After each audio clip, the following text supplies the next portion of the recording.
करूंगा। चलिए सूत्रों की ओर चलते हैं।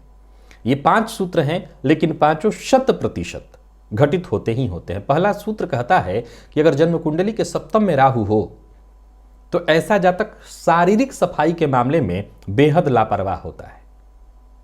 यानी कई लोगों को आपने देखा होगा कि गंदे कपड़े वगैरह भी बहुत आसानी से वो पहन लेते हैं।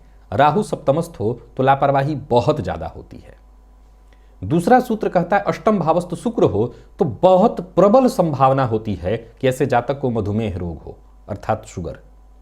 तीसरा सूत्र कहता है कि अष्टम भाव का केतु बवासीर रोग देता है, पाइल्स की शिकायत दे देता है। यह भी घटित हो ही जाता है, आप आजमा करके देखिए।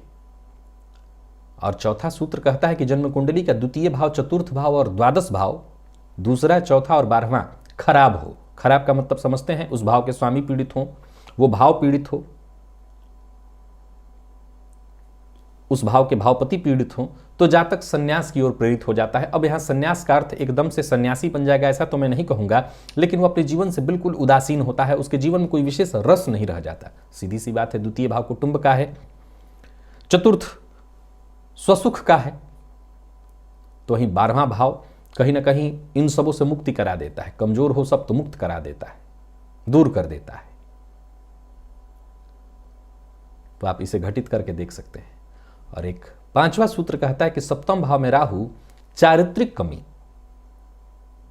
5वां भाव में सप्तम भाव में राहु चारित्रिक कमी, और अगर सप्तम भाव में शनि बैठे हों, ये कारक हैं शनिदेव सप्तम के, तो ये भी दांपत्य जीवन में कमी लाते हैं। असल में इनके द्वारा लाई गई कमी क्या होती है, ऐसा जातक जिसकी जन्म कुंडली के सप्तम में शनि हो वो अपने जीवन साथी से कभी संतुष्ट नहीं होता है।